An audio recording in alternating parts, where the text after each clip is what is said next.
Extreme Anime Radio.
We are here. We are back, everybody. Welcome to the Extreme Anime Radio podcast.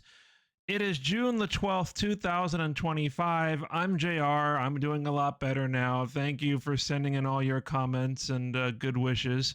I am here with my Canuck friend on the other side of the border, one Neff Canuck. Hello, sir.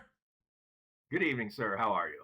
I'm nursing myself back to health. You know how it is. A little applesauce, a little plain oatmeal, wash, rinse, and repeat. Well, no, just repeat. Don't wash and rinse. I was going to say wash and rinse is what got you in this trouble in the first place. Yeah. I am going to reach behind me real quick because it is quite warm in here. I don't know about you, Neff. Well, it's been warm, but I've managed to keep the air conditioning at the tolerable level because if I crank it too low, then it's like, great, I'm freezing, which doesn't really help, my various body parts that don't like the cold anymore. Oh, this is actually feeling very nice because the air conditioning unit is right next to my wall over here. And most of the air is blowing off of my green screen over here and right on the back of my head. Nice. Meanwhile, when I'm driving the electric pony around, Ford seems to have designed a air conditioning vent that is designed to freeze your hand. Yeah. Because by default, the way it's set up, you're holding your steering wheel and you're noticing your fingers starting to go numb and turning blue. And I'm like, no, that's not what's supposed to happen. No, just a little bit on the extreme, I think. Just a wee bit. Yeah. Well, I also have to be careful with the cold air. I don't want it to get too cold in here because I'm still not 100%, although I want to say I'm 100%, but not really. That's why we're just doing a podcast tonight. So I do appreciate everybody's patience. This is going to serve several purposes. It's going to serve as not only the official recap of Anime North 2025 from the view of Mr. Neff. It is also going to serve as the season 11 finale of the XAR podcast, because in the next couple of weeks before I go back up for a much longer period of time, I want to try to get in as many game streams as we can, maybe get a chapter done of one of our favorite Ace Attorney games. So we'll hopefully get started with that next week. So tonight, just a podcast, and if you're watching us live, we'll have it probably ready for you by sometime this weekend. At the latest, Saturday morning.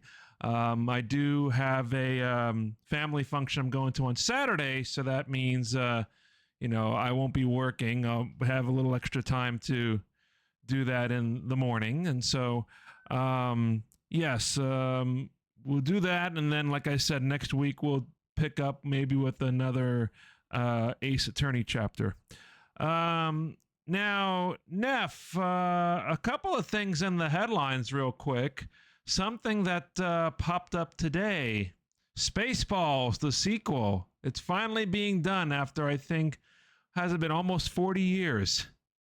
37 to be exact. But remember, there was talk of it literally at the end of the first Spaceballs movie, if you can remember that far back.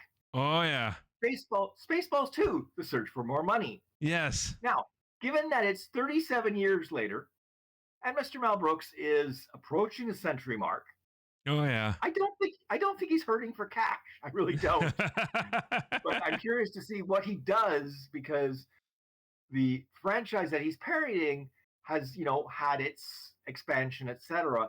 Mm, Where is he going to go compared to 1987? exactly. Hmm. Seeing this news makes me want to go back and watch the movie again for like the umpteenth time. Yes, I see your Schwartz is bigger than mine. Oh, hello. Well, that's not the worst line I could use from that movie, believe me. Yeah, I know that. I know. Combing the desert, we ain't found. And on that note, we're in now. So let's press on.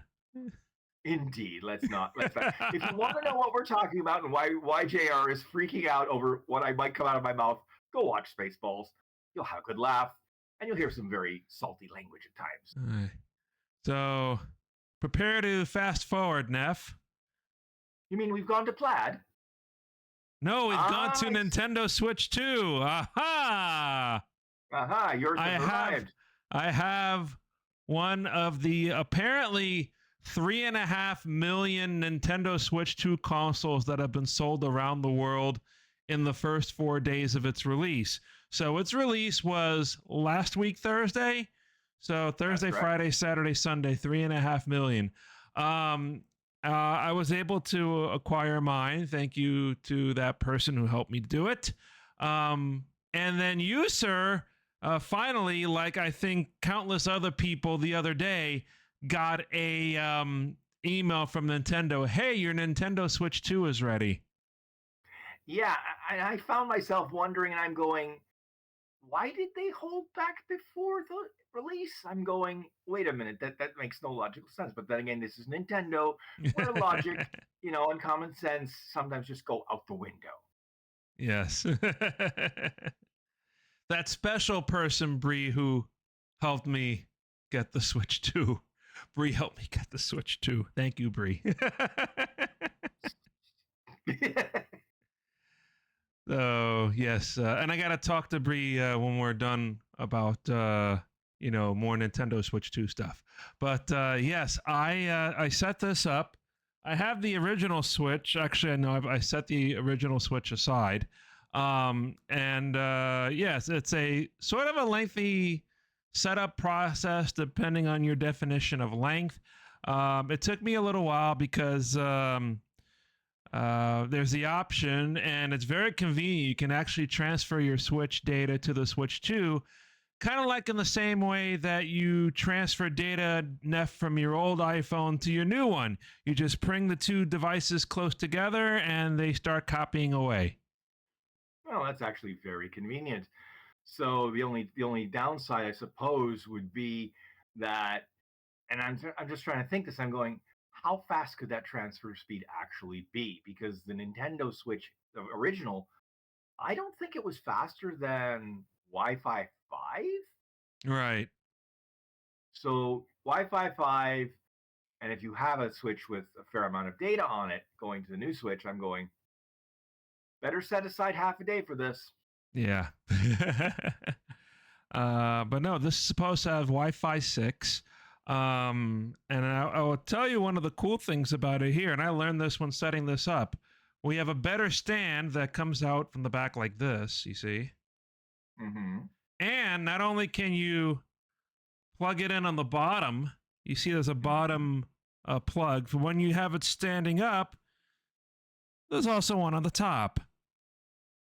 Oh, I thought that was for the accessories like the camera, so it actually can accept a power input as well. Yeah, I believe you are right, but yes, you can also put input there as well.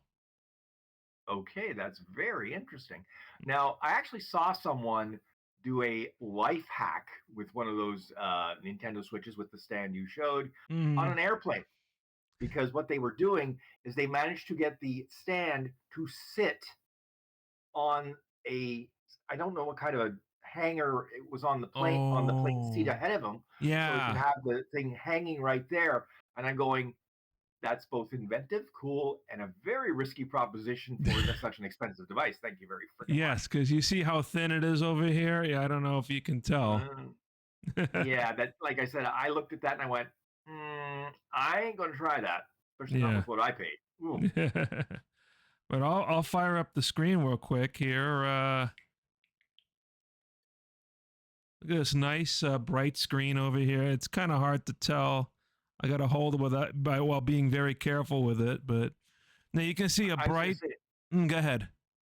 I was gonna say you could see a bit of glare because this isn't an OLED screen; it's the older style. But yeah, even with the older style, from what I've heard so far, the battery life is kind of yikes in handheld mode. Yikes! Oh, okay. I better be careful then. Yeah, I've heard somewhere between 2.5 to 2 hours, depending on what you're playing. Okay, so yeah, if you're playing Super Mario World, you're gonna burn through that pretty quickly, I'm sure. Yeah, and I was trying to see, okay, so Nintendo hasn't released any sort of accessibility controllers, etc. There's a third party that does 8-bit do, and I have one of their controllers for Windows. Unfortunately, the one that works with the Switch 2, for some reason, is not available in Canada. Oh, interesting. And I'm going, how does that work? I mean, I could order it from Amazon.com, but between the cost of the thing, the import fees, and the fact that the Canadian dollar is still, ooh boy, against the US dollar. Among other things, right? I'll wait till the Switch arrives before I decide. Yeah. So you got the option, and they said be about 2 weeks before you got it. Well, that's if you are not willing to pay the $18 they wanted for expedited shipping. Okay. I'm going, no, I'm not paying another $18 because I've already spent nearly $800 for the console plus the Mario Kart World. Oh, that's the going pricing for Canada. Okay. Yeah, it's $6.99, and with the game itself, standalone, yeah, $114. $114. Yeah, I kind of figure that because it's $80 US. Mm-hmm. And I'm going, Nintendo is apparently not counting on many sales in Canada. I can tell you that right now. But I'll give you a quick preview of Super Mario World. If you're a fan of open world games and stuff like Zelda, for example, because I know some of the recent Switch games are open world, yeah, this Super Mario World, there's a free roam mode. You can just go wherever the heck you want. Here's something that will be nice for Liz to know, who basically resubscribed just a few minutes ago, saying that 48 months is more than 2 years. Thank you very much, Liz. Very true. There is an updated version of Moo Moo Meadows in Super Mario Kart World. An updated version? Yes. 4K cows? What? Cows that will pose with you if you drive up close enough, and their own garage, like pit garage and stuff. Okay, so cows at a pit stop. Okay, yes. So Nintendo is basically stealing from NASCAR. So yes, you have all these different places where you can do. They have like the Grand Prix, 4 courses, and then the cool thing is, in order to get to the next course in the Grand Prix, you actually have to drive to the course.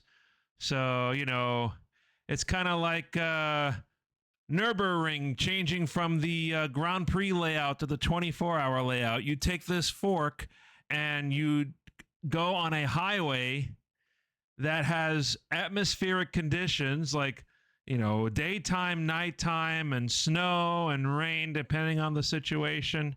And then it drives you on to the next course. And then you go around the course. Interesting. I'll have to play with that. Yes, yes, yes. I haven't tried out some of the other modes. I've only done like single player mode and the free roam.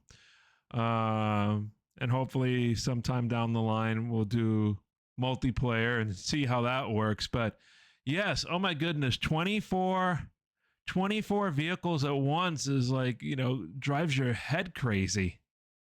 I'm trying to figure out how much, like, that's got to be, like, you, A, have to have a very good internet connection for this. Oh, yeah. And B, I'm not sure you could do it on anything less than a 4K TV that's at least 65 inches, because I'm going, how would you keep track of that many cars otherwise on the screen? It was fun on the TV I have in the living room. I hooked that up after figuring out how to plug the wires into the dock. Don't tell me they use a special type of HDMI cable. No. Oh, however, this is an interesting thing, and apparently this is backed up by some YouTube videos. When you transfer your data from the Switch to the Switch 2, you have to make sure that not only both of the switches are plugged in, but they're plugged in with the proprietary cables. The proprietary power cables that shipped with each console. If you don't have that, the transfer doesn't work. Okay. That's going to prove, I won't say challenging. Yeah. More like annoying. Okay, that's definitely a day project now, not just half a day. So you do have the original console and the cables, don't you? My power brick, I know where the Nintendo power brick is, yes. Okay. I just never plugged it in, because trying to plug it in right now, yeah. I need to get a larger power bar. And my power bar is already 12 separate outlets, and they're full. Yeah. Of all the stuff that's plugged in. So yeah. So yeah, also drinking some water here because the weather's been kind of hot today, and some fires from your neck of the world inadvertently coming in this direction again, unfortunately. So we're hoping that those get under control pretty quickly. Yeah, we had that lovely smoke and fun stuff a few days ago, and it was like, step outside, try to breathe. No, breathing, no, is optional. Wow. Yeah. I remember we had that big situation a few years ago. What were you saying? Go ahead. I was going to say, the only reason I was able to drive is because my car has a very good cabin air filter, because and I could tell, literally, I was fine in the car. Step outside, and then within a few minutes, I'm like... So, really hoping for the best for that. I also, a few other things I want to bring up before we talk about Anime North.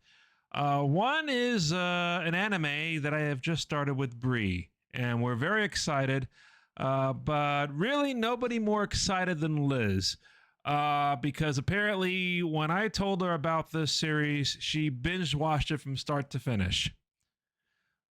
That's a good sign, I suppose. Yes. So this anime is called, and I keep getting it wrong because every time I refer to it, I want to say Dragons and Dungeons. No, it's not Dragons and Dungeons. It's not Dungeons and Dragons. It's not Dungeons and Dragons. It is Delicious in Dungeon, or the Japanese title, Dungeon Meshi.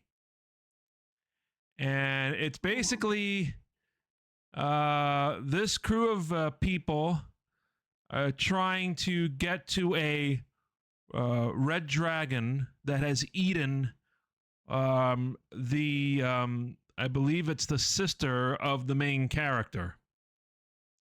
And they have to search through the entire dungeon to try to find this dragon. And he and somebody else that they run into pretty quickly have one obsession. They love to eat anything that they kill in the dungeon. So you kill a monster, time to eat it. Okay, zombie flambe is not something I can think about right now. But one out of the few episodes Bree and I have saw already, Very interesting things. So they have in the last one of the last ones I think we saw, golems. So made of dirt and stuff. So you clobber the golems. They're mostly made of dirt, but apparently their backsides are full of greens and vegetables, kind of like you'd find in your backyard if you're growing stuff. So you pull those and have a little meal. Okay, I was going to figure how the heck would they make a golem edible, and I'm going, okay, basically they gave it a vegetable spine. Okay.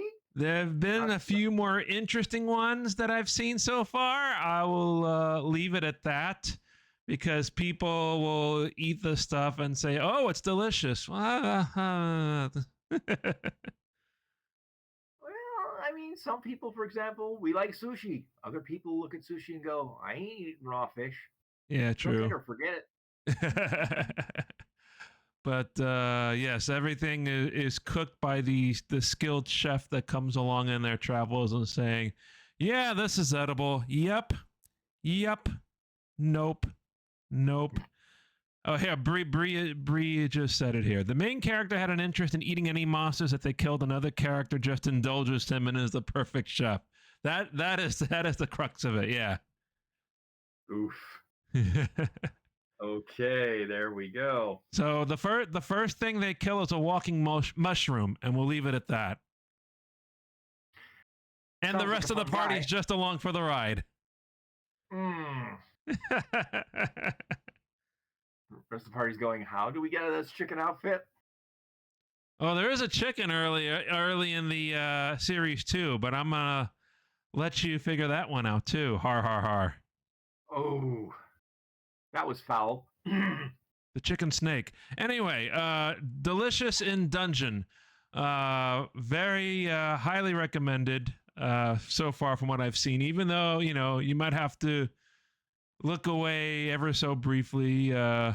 I think Neff, you watch it with in dubbed. I think you'll be able to follow a little better. We still watch the sub, but no, very, very, very, very good. And apparently, I don't know if it's because it's a Netflix title, because Netflix is the distributor. Snubbed from the Crunchyroll Anime Awards.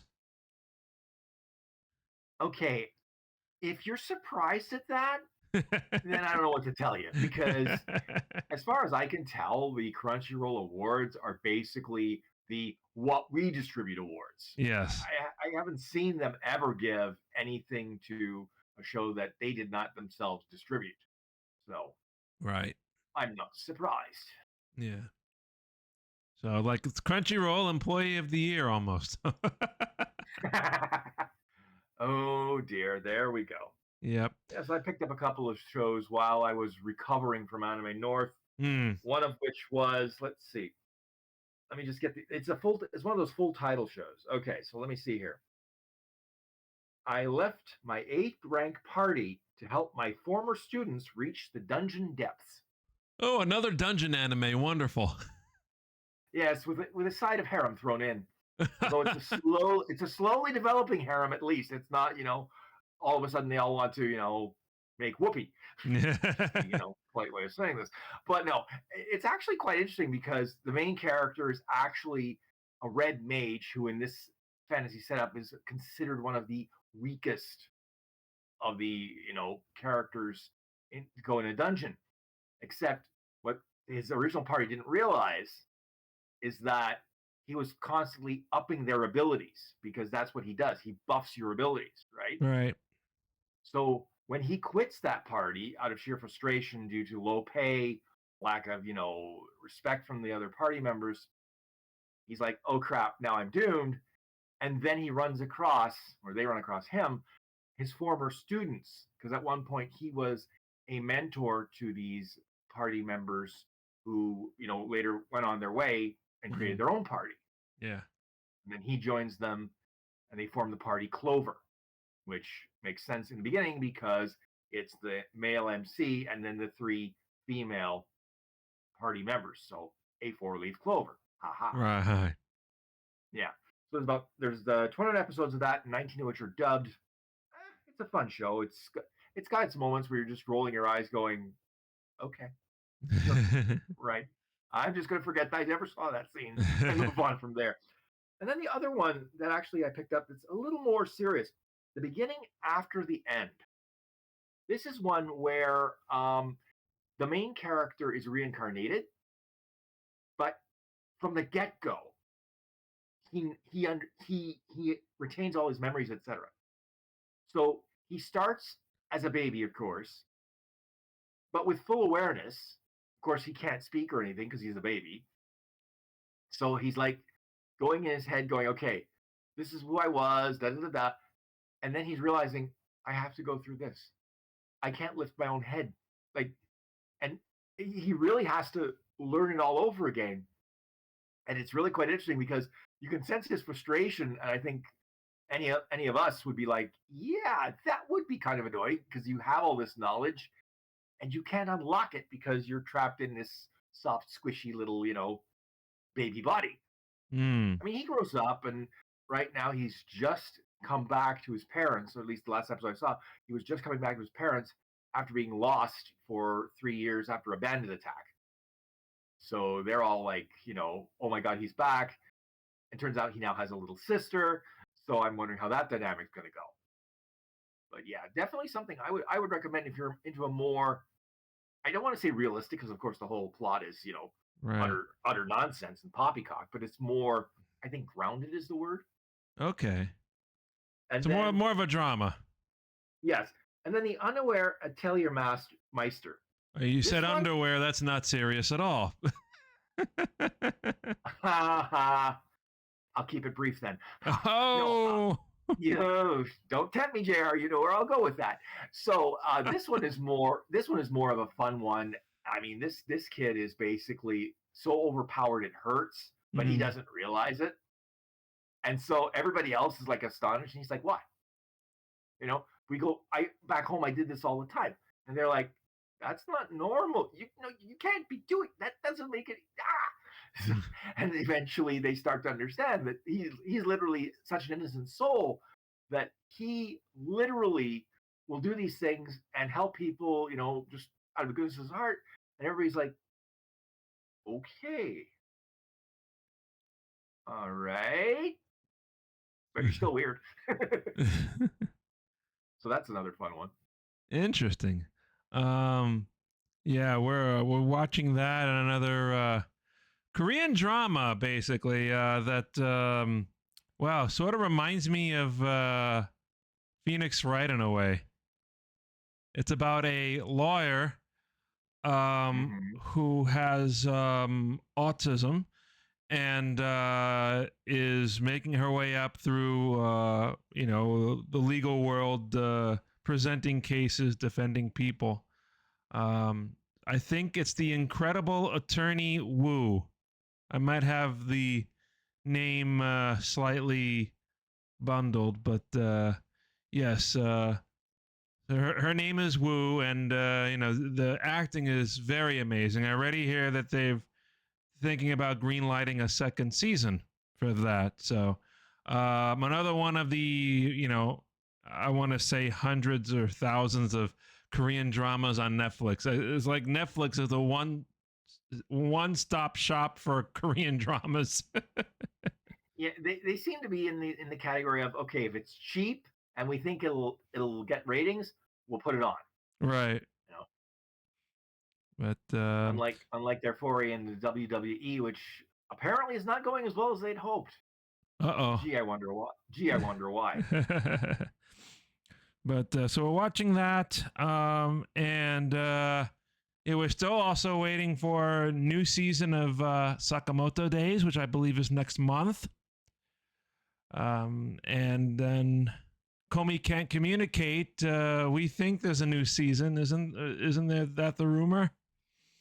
Okay, a new season has been rumored and rumored and rumored. I mean, the manga series has just ended apparently, but it's been rumored. And weird part is because it's Netflix, you'd think they'd be hyping it up, but if there's a new season coming, crickets so far. I see. So they might just stealth slip it in, and one day we'll be like, oh, there are new episodes. Oh, the Gairu's coming. Yikes! um, let's talk quickly about hockey because, well, there's a Stanley Cup going on right now, and I think what is it? Florida's in a good spot. Well, after taking Edmonton outside of the Amaret Bank Arena, or whatever they're calling it these days, and proceeding to beat the ever-loving snot out of them, and I am not exaggerating, 6-1 is a beating. Mm-hmm. So it's like, yeah. And the worst part was, as they were getting their doors kicked in, Edmonton just simply delaminated. Like, they just did stupid thing after stupid thing. And I'm just going, why are you giving them more power play opportunities? Why are you playing like thugs? You can't play like thugs and not get caught. Not like Florida can. Because Florida's great at that. I mean, they're masters at, we'll just do dirty crap. Refs won't see it. And we'll be like, what do we do? What do we do? Why are we getting beaten on by the other team? Help! But meanwhile, we have a wingman from the Rangers who's saying goodbye after so many years. Kreider waived his no trade and is going to the other coast. Now, that one I think is more of a, he realizes that this team is going to take time to get better. Mm-hmm. And he believes that he doesn't have the time to wait. So he's decided to say, okay, no, get me out to another team. The only problem is that I think he may, in fact, be changing one problem for another. Mm-hmm. Because as good as Anaheim got last year in the Western Conference, I don't think they are going to make that much of a leap to actually get into the playoffs, because there are still these teams above them. Plus, there are teams that were spectacularly bad last year that I don't think are going to be that bad again. Hello, Nashville. So I'm going, I don't know about this, Kreider. I think, again, you just went for the beach. You didn't go for the actual winning. Yeah. But, I mean, I understand if you feel that the situation in New York is untenable. It's like one of our core four up here in Toronto has decided to go to free agency. That'll be Mitch Marner. And as far as I can tell, he ain't sticking around. He's out.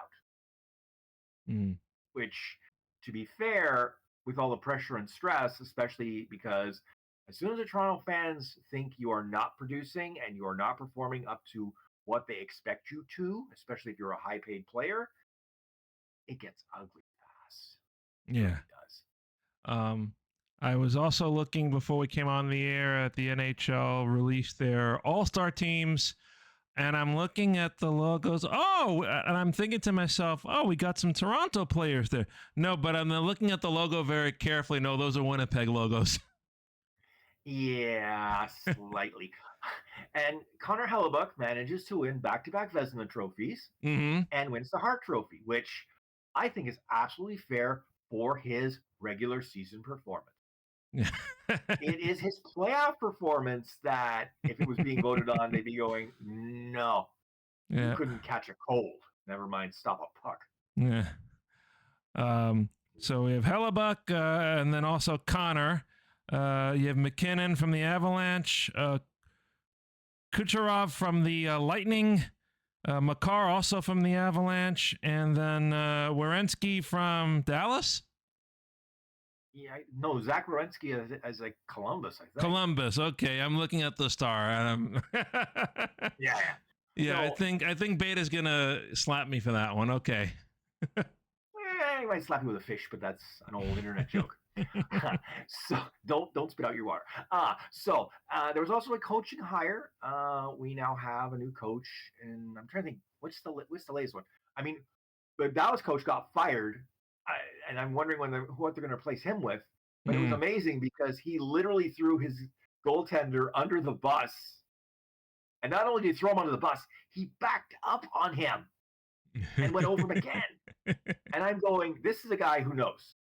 And unfortunately, this particular coach, Pete DeBoer, does have a shelf life of about 3 to 4 seasons before the team tunes him out or something goes horribly wrong, and he's done. But one of the things I was going to mention, the Penguins have a new coach, And I'm curious because any new coaches obviously have to pass muster with the wise men, being of course Crosby and Malkin. All Now right. Malkin has one more year left on his deal. I think Crosby has a couple. But there is a thought that if the Penguins do not perform well enough, that by next trade deadline, Sidney Crosby at least may be on the move. And Interesting. For Mr. Penguin to do that, I would. I mean, I'm not saying he will, but I'm saying it. All indications are it's possible, and I'm going, ooh, where would he end up?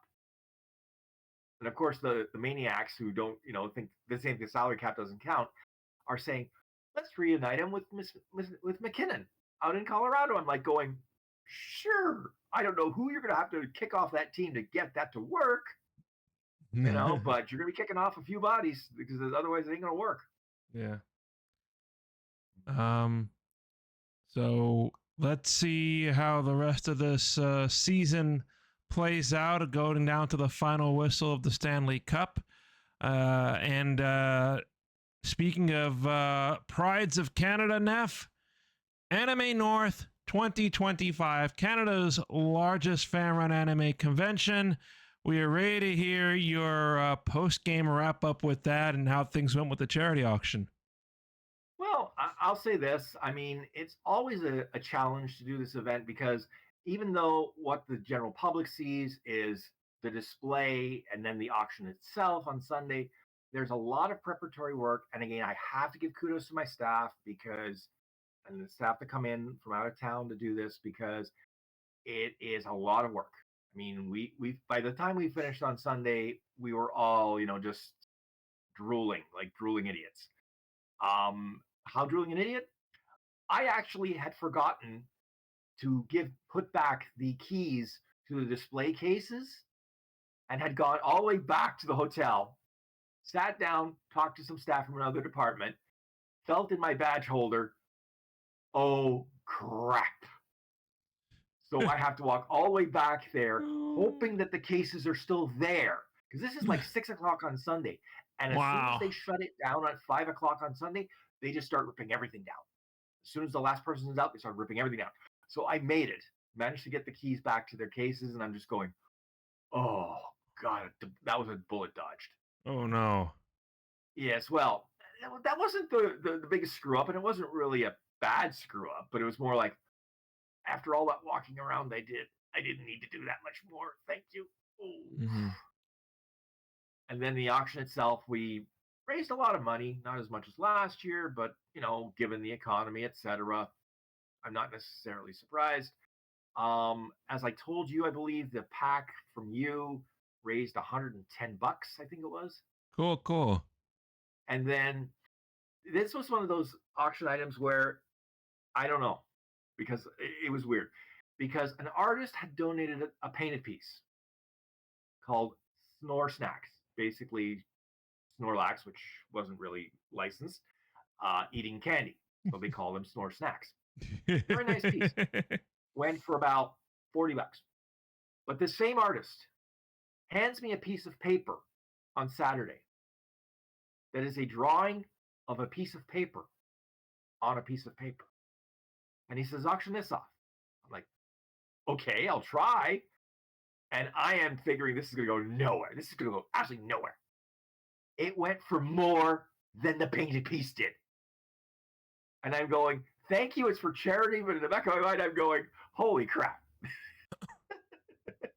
So it's like 2 square boxes? Is that how it...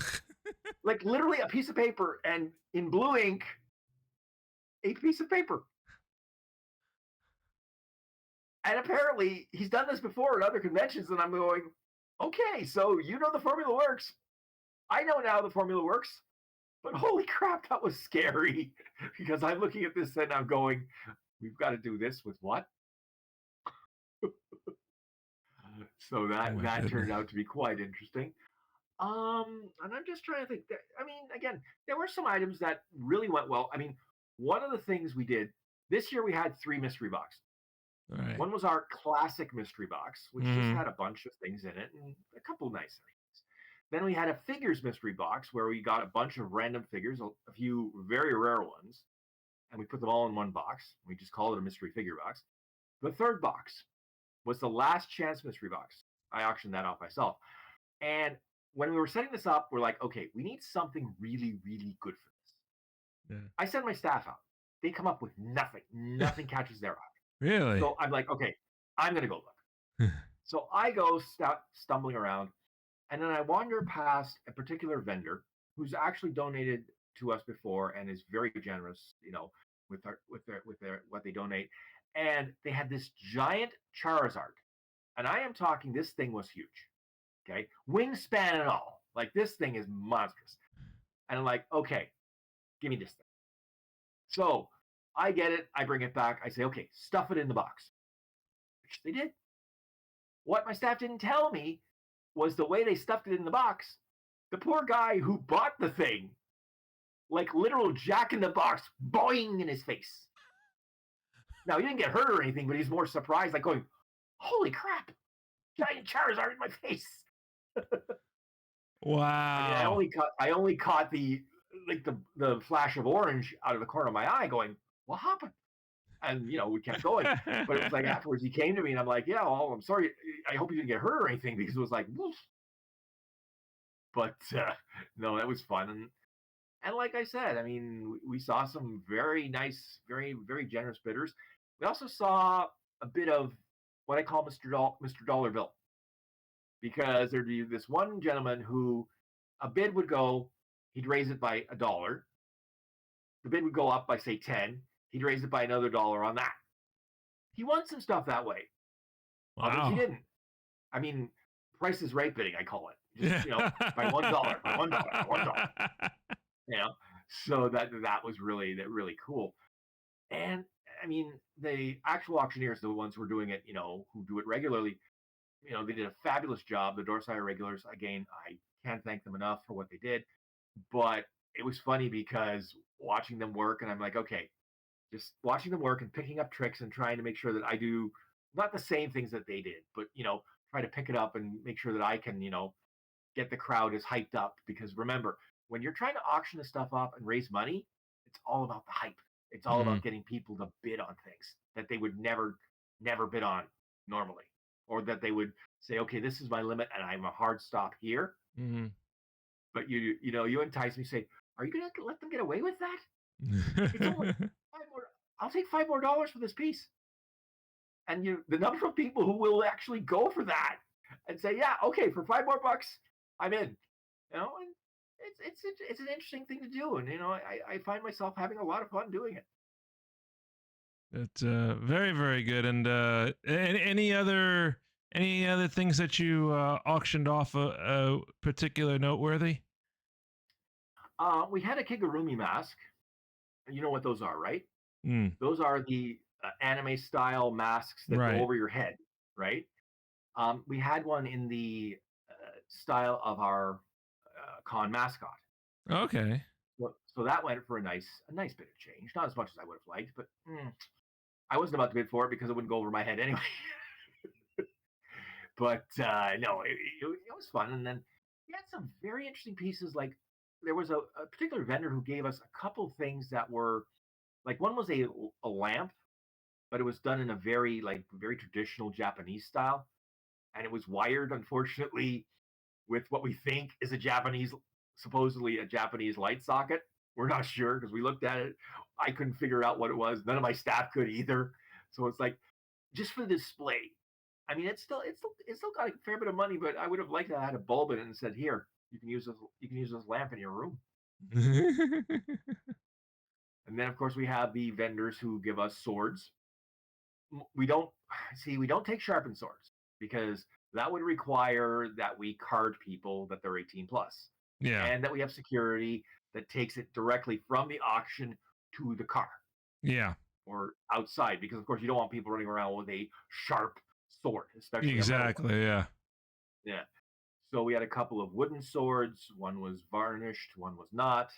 Okay. Then we had another unsharpened sword. I mean, metal sword, but it was fairly hefty. I mean, I took a heft of this thing, and I'm going, ooh, even if I hadn't messed up my shoulder, I think I would have trouble swinging this thing. Reminds me of the swords Bree and I tried to swing when we visited Japan.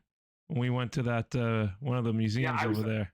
I was thinking of that when I was trying to lift this thing. I'm going, okay, now I know why JR and Bree had so much trouble, because woof, this thing is quite, and the weight distribution is so wrong compared to what you normally would carry. It's just like, ugh. Yeah, and the largest one you remember is the one that meant to be when you're mounted on horseback, and it's like, how do they do that? Don't ask me. I don't know. All I can say is yikes. Yeah. And then, I mean, it was funny though, because some of the stuff that didn't go as much, I mean, the Demon Slayer stuff that we got a lot of Demon Slayer stuff this year, but it didn't go as much as I would have thought it would. But I think that's because Demon Slayer now is, like, I won't say played out, but it is so mainstream now that even stuff direct from Japan, including two figures of the main characters, but done in the classic American Barbie style. Oh. Which was really odd looking. Like, you looked at this going, this doesn't look right. Interesting.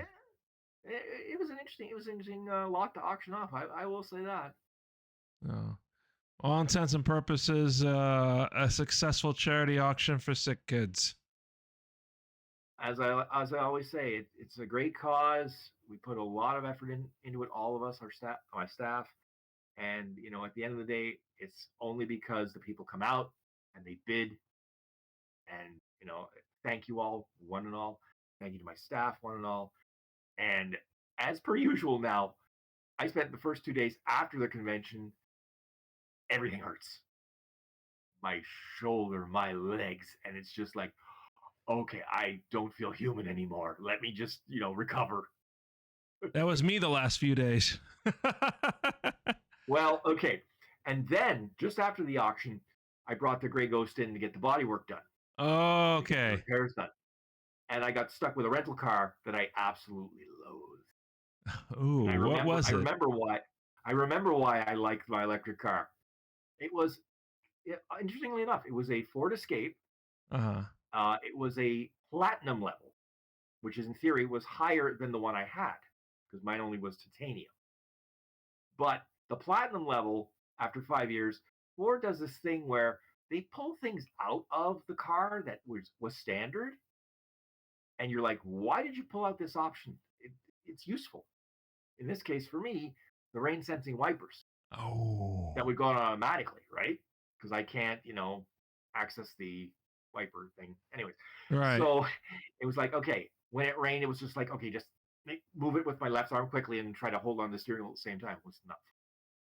So, but it was amazing, because for the 4 days I had this car, and it was a bit of an adventure getting it, because despite booking it 3 weeks in advance, the rental car agency screwed up. And when I showed up to get the car, they first bring me to a different car without the third pedal. I'm like, where's the third pedal? Show them my license and have to go through the rigmarole. Yeah. They get me the Escape, but it took them extra time to do. But it was more like, okay, get this done. And it was funny because I pick up the car on Friday. It was ready on time, which I really appreciated. Turns out that they detailed it. Like, not a spectacular. They did a good job, but not like Ace's job. But the thing was, they cleaned it up so well inside, because I had been, okay, winter crud. I hadn't had a chance to bring it in yet to get somebody to do it. Yeah. And I'm going, dang, I don't have to do it now because you did it. Thank you very much. Sweet. Because in fact, they actually found extra damage that they didn't see initially. Oh. But one of the things that both myself and they missed when we did the original look-see, I'm surprised they didn't notice this. The rear light for reversing was smashed in, but it still worked. Huh. So we didn't realize until they pulled it all apart. And he said, literally, I pulled it out and everything came apart in my hand. So we had to order that new part, but that was easy enough to get, right? Right. but it was just and a couple of braces that they had to put in that had broken in the crash. But Right. no, it was just one of those things where it's like, okay, at least I know this car will protect me in an accident.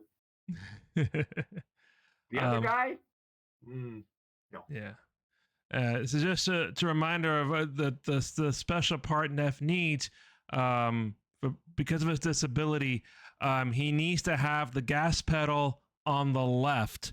So when you're driving a car, normally you have your gas pedal on your right foot and your brake on your left foot. So Neff needs to have gas and brake on the left foot.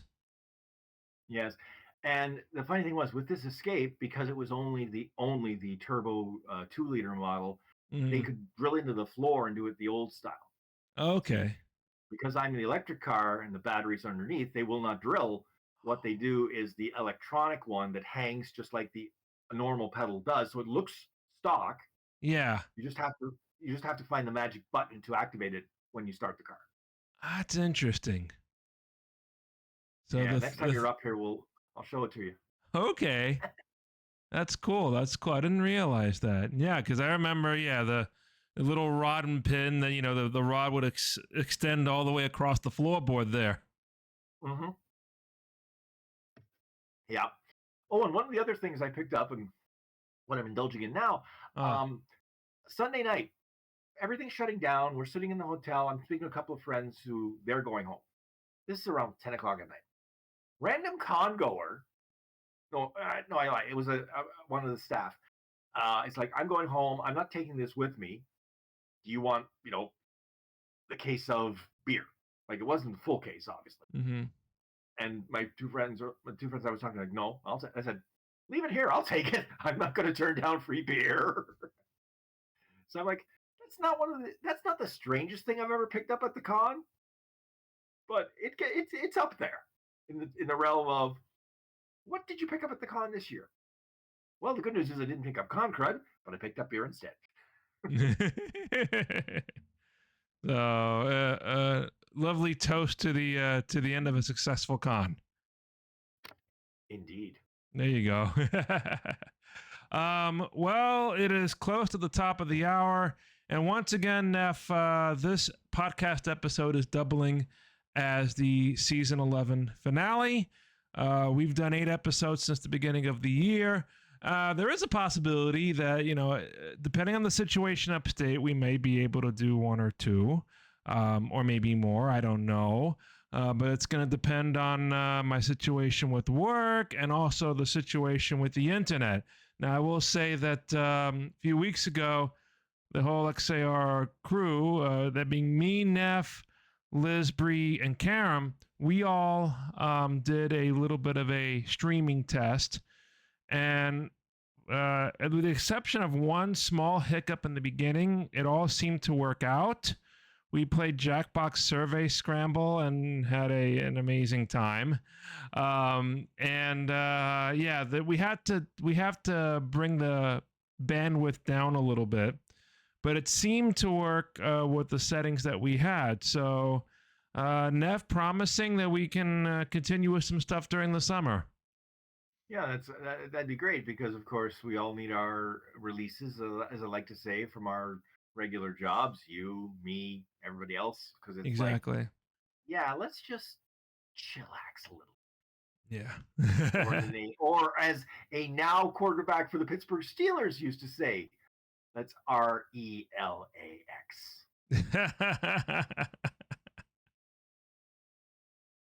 And for those who don't know the reference, Aaron Rodgers has signed with the Pittsburgh Steelers.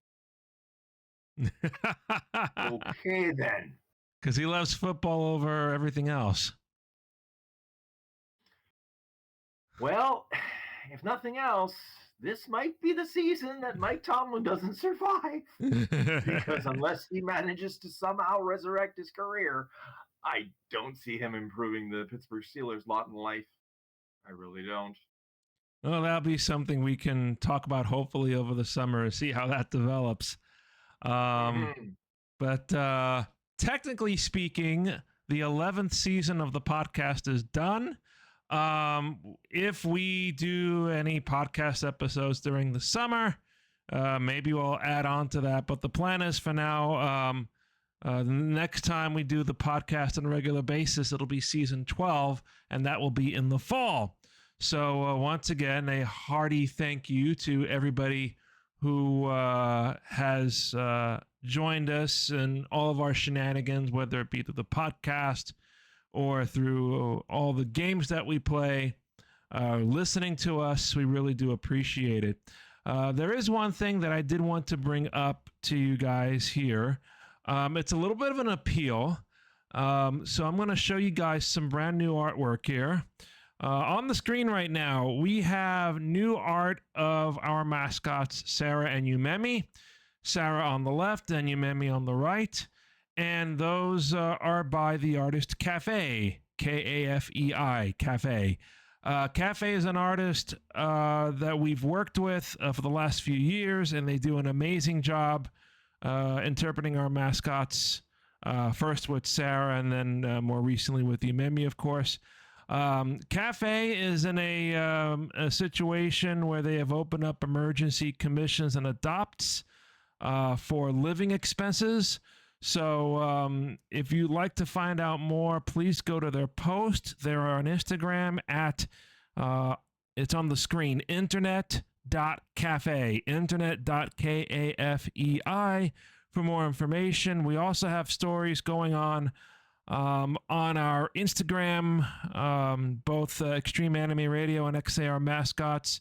So if you have some spare change, you can help out with Cafe's emergency commissions or adopts. We really appreciate you at least checking them out and helping spread the word.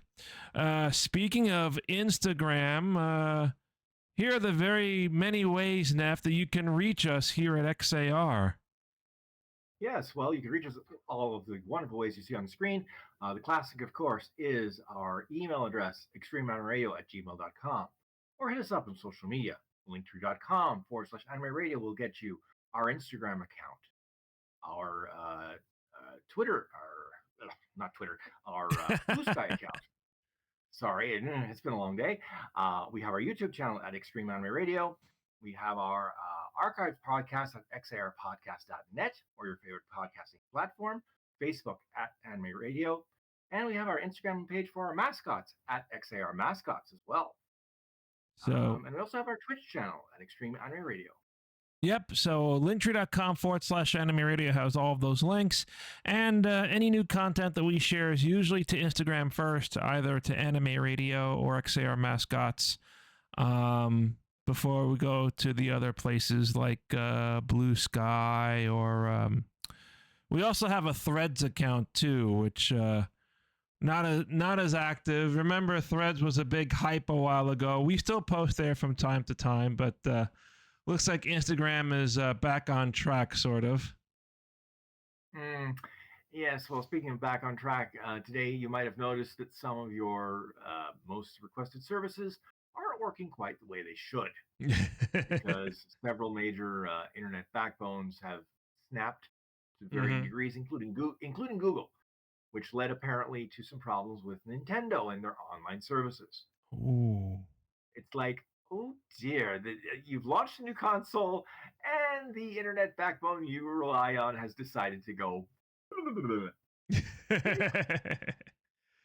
Yeah, I saw that too. I didn't realize. I knew Amazon was affected, but I didn't realize Nintendo was too. Yeah, to Google is one of the major services out there, so that will take down a good third of the internet, sort of, right?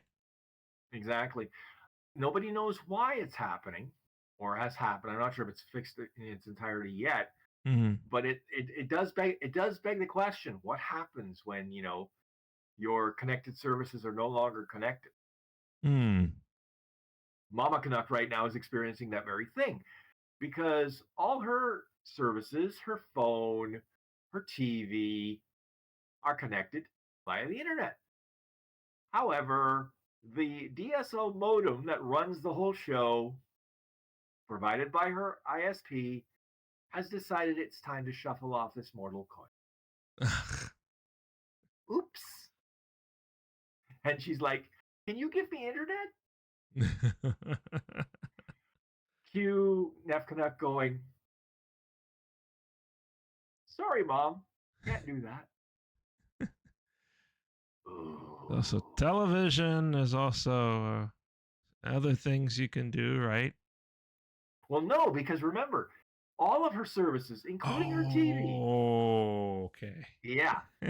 See, she has an Amazon TV. So even if she didn't have, even if her provider isn't giving her her channel, she could in theory watch Tubi or whatever, but no. With no internet, she is basically dead in the water. Mm-hmm. See, even if I lost my services for whatever reason, I still have an antenna option, which of course only gets me a handful of channels, but it's better than staring at the four walls and going cuckoo, cuckoo, cuckoo. Well, I hope that gets straightened away very quickly. And yes, Neff, technically speaking, although, like I said, we may do another podcast or two while I'm away, season 11 in the books. Congratulations. Well, congratulations to you, sir. I mean, again, I'm just along for the ride as the second banana. You're the one that runs this thing. So I thank you for the platform. I thank all of you who listen to us, who watch us. And as I say, I have a face for a radio and a voice for a mime, but let's not go there. But again, one and all, thank you very much. And we will see you next year if we do a beach episode, which is what I'm going to call anything we do over the summer. I promise I will not show up in a Speedo. That I will promise you. Okay, so.